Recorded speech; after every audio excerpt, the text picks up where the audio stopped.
We the people.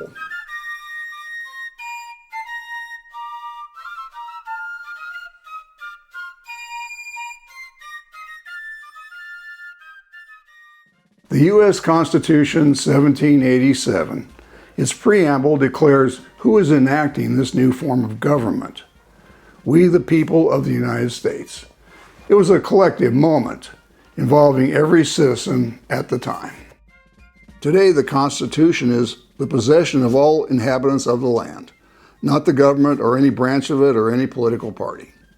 We, all of us, are stewards of the Constitution, and we remain ultimately responsible for its continued existence and faithful interpretation. But the preamble of the Constitution has largely been ignored by lawyers and courts throughout American history. In a 1905 decision, the Supreme Court wrote, quote, "The preamble has never been regarded as a source of any substantive power conferred," end quote, and only says the country will be a democracy as opposed to a monarchy, theocracy, or totalitarian regime. As far as democracy, the United States has never been a pure one.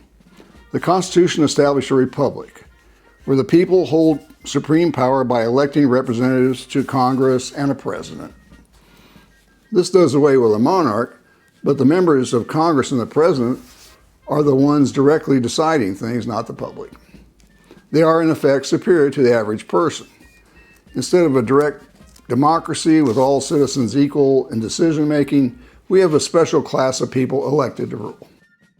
There are a number of other facets of our governing institutions which could reasonably be seen as anti-democratic. Some might even be a threat to civil liberties or individual rights under the law. One of these long-standing institutions was the Senate, with 2 senators per state, no matter what the population size. This body, the Senate, was hotly debated at the Constitutional Convention. But in the end, 2 senators per state was approved to satisfy the slave states, those in the South, who had fewer people and feared being dominated by more populous states. The Electoral College is also part of the Constitution. There was a thorny debate lasting months about how to elect the president. Some insisted on a direct democratic popular vote. Others argued that Congress should pick the president. The creation of an electoral college every 4 years to choose a chief executive was the compromise. This temporary group of electors equaled the total number of representatives in Congress, Senate plus the House. Sometime before the election, the political parties in each state proposed a slate of electors. During the general election, voters for president in each state are actually choosing that party's electors when they cast their votes. It is these electors, not the American people, who vote for the president. Electoral college votes are delivered to the House in wooden chests. 5 times in our history, presidential candidates have won the popular vote but lost in the Electoral College. The minority presidents were John Quincy Adams, 1824, Rutherford Hayes, 1876, Benjamin Harrison, 1888, George W. Bush, 2000, and Donald Trump, 2016. In the earlier instances, the popular vote was close. But in 2000, Al Gore won 500,000 more votes than Bush. Then in 2016, Hillary Clinton received 2,800,000 more votes than Trump. But he edged her out in the Electoral College with thin margins of victory in battleground states. It is estimated that the Republican Party, by being favored in rural, low-population states, gains a 4% boost in presidential elections over what a direct popular vote would bring. This is because even the least populous states are constitutionally guaranteed a minimum of 3 electors, 1 representative plus 2 senators. This guaranteed minimum means that states with small populations, such as Wyoming with only 570,000, end up having greater representation in the Electoral College per capita. For decades, the number of human and antelope in Wyoming was about the same, 500,000. Today, there are only 290,000 antelope. Many question why the United States continues to use this system at all. But the Electoral College was established by the Constitution, so it can only be altered by a constitutional amendment, which is a much more difficult process than simply passing legislation. It takes a 2/3 vote of the Senate and House of Representatives to propose an amendment, then ratification by 3/4 of the state legislatures.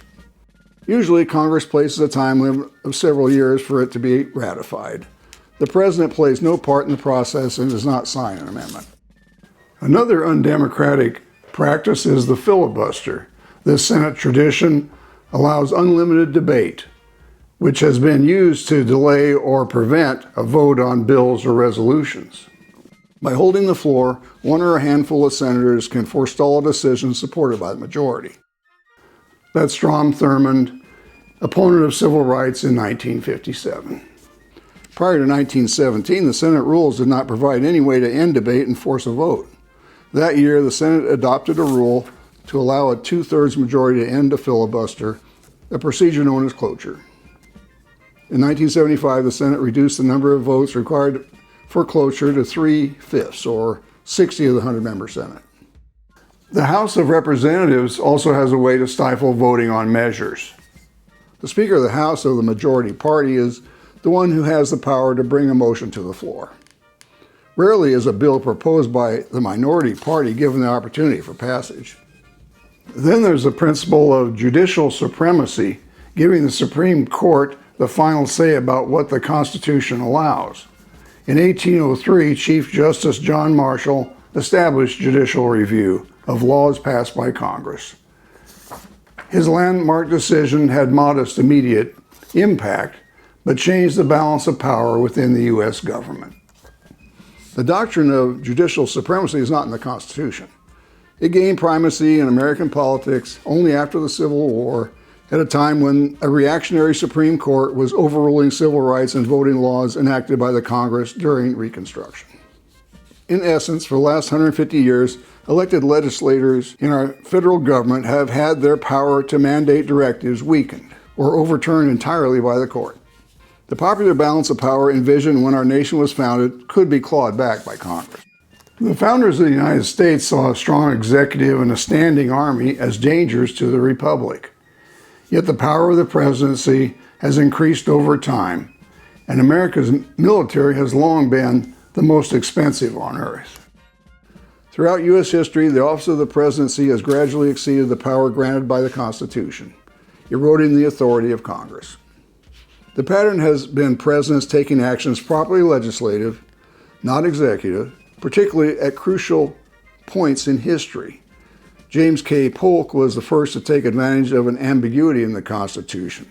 Congress has the power to make war, yet the President is the commander-in-chief. In 1845, Polk deployed troops to South Texas, an area in dispute with Mexico. This led to the Mexican-American War. Only 10 months later did Congress actually declare war. Historians were particularly critical of President Richard Nixon in the early 1970s for his imperial presidency. Nixon refused to spend funds that Congress had appropriated. He claimed executive privilege when asked to disclose information on administrative decisions. Key decision makers in his administration were not allowed to be questioned by congressional committees. Nixon created new cabinet positions and broadened cabinet authority without congressional approval. And during the Vietnam War, he ordered harbors mined and bombing raids without consulting the House or the Senate. Nixon was a Republican. In 2017, another Republican president, Donald Trump, took advantage of a lack of congressional oversight due to a hyper-partisan gridlock Congress. He made serious efforts to erode the independence of the civil service, such as the Justice Department, and appointed judges to the courts with political agendas. Most grievously, Trump attempted to subvert the results of the 2020 election in a failed attempt to remain in office, all the while privately admitting that he had lost. More than 60 lawsuits by Trump and his allies failed to show any evidence that the election was rigged. In 2024, the Supreme Court in Trump versus United States freed presidents from prosecution if they committed criminal acts while using their official powers. Lower courts would determine whether a particular action was official or personal. Presidents would have fundamental immunity, even when an official action were undertaken for personal ends or criminal purposes. On purely partisan lines, the Supreme Court's 6-3 decision had placed presidents substantially above the law for the first time. Near universal suffrage was achieved in 1965 when the federal government finally protected voting rights of blacks in the South. But there has been a sustained backlash trying to roll back the successes of the civil rights movement. The period since saw massive expansions in policing and incarceration, beginning with Nixon's war on drugs in 1971. This has had the effect of voter suppression since felons lose the franchise. Communities of color are the main targets of the excessive policing. Direct voter suppression has a long and ugly history in the United States, dating back to 1877 when federal troops were withdrawn from the former Confederacy. Since 2010, voter suppression has resurfaced with a vengeance. These efforts received a boost in 2013 when the Supreme Court weakened the Voting Rights Act. States with a history of voter discrimination had needed federal pre-clearance for election law changes. Now this protection was eliminated. Republican state legislators imposed almost 400 voting restrictions by the time the 2024 election rolled around. These included voter ID laws, fewer polling places, shorter voting hours, registration restrictions, purging of voter rolls, and politicizing the administration of elections. Over 21 million U.S. citizens do not have government-issued photo identification, and these individuals are disproportionately voters of color, often due to the difficulties and expense. This has kept significant numbers of eligible voters from the polls, hitting all Americans but placing special burdens on racial minorities, poor people, and young voters. Voter fraud by the public is almost non-existent in the United States, so the electorate does not need all this policing and interference. Election manipulation is possible because the Constitution grants that, quote, the times, places, and manner of holding elections for senators and representatives shall be prescribed in each state by the legislature thereof, end quote.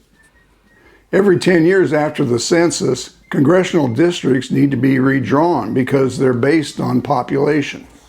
Redistricting, as intended, creates maps that are, in the words of John Adams, an exact portrait in miniature of the people as a whole. But partisan legislators can prevent electoral competition by drawing districts for the advantage of the party in power. This long-standing practice, known as gerrymandering, is highly undemocratic. It uses cracking and packing to put a thumb on the scale. Heavy concentrations of voters of the other party are diluted by dividing them into several districts or cramming them into one district. In 2010, Republicans made a concerted effort to control as many state legislatures as possible. They were wildly successful and used extreme gerrymandering to gain 16 to 17 seats in the House in the next decade. And the injustice continues since gerrymandering leads to partisan bias on the state level as well. Democratic Party legislatures also practice gerrymandering, but their maps are not as frequently rejected by the courts. With gerrymandering getting worse, the need for Congress to address the problem becomes more urgent. Congress has the authority to alter state election regulations or make voting laws of their own. Even absent intentional gerrymandering, the United States has always relied on winner-take-all representation based on geography. This can result in substantial misrepresentation when voters are segregated politically, as they increasingly tend to be. Then there's lobbying, seeking to influence a public official on an issue. Lobbying has been interpreted by court rulings as free speech, protected by the First Amendment to the Constitution. The practice has been defended because it eases the task governments face in sorting out the many competing interests of the citizens. It also allows groups to gain access in numbers.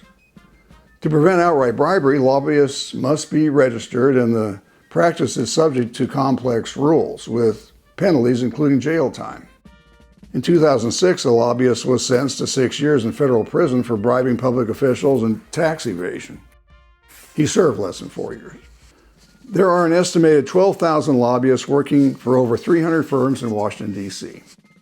They populate some of the richest neighborhoods. Contributions to political campaigns are also regulated, but have similar problems with possible unfair influence that works like bribery. In 2010, a 5-4 Supreme Court decision known as Citizens United allowed organizations such as corporations to make independent political expenditures in federal elections, granting them the same free speech rights as individuals. This controversial ruling allowed the tremendous wealth of corporations to directly influence voting. Voters themselves can be an obstacle to democracy if they do not cast ballots. Fortunately, in recent years, voter turnout has been the highest in decades. 66% of the population eligible to vote turned out for the 2020 presidential election, the highest rate for any national election since 1900. The 2018 election, with 49% turnout, was the highest for a midterm since 1914. Party registration in the United States is almost equally divided, with around 30% Democrat and 30% Republican. It regularly bounces around by a couple percent.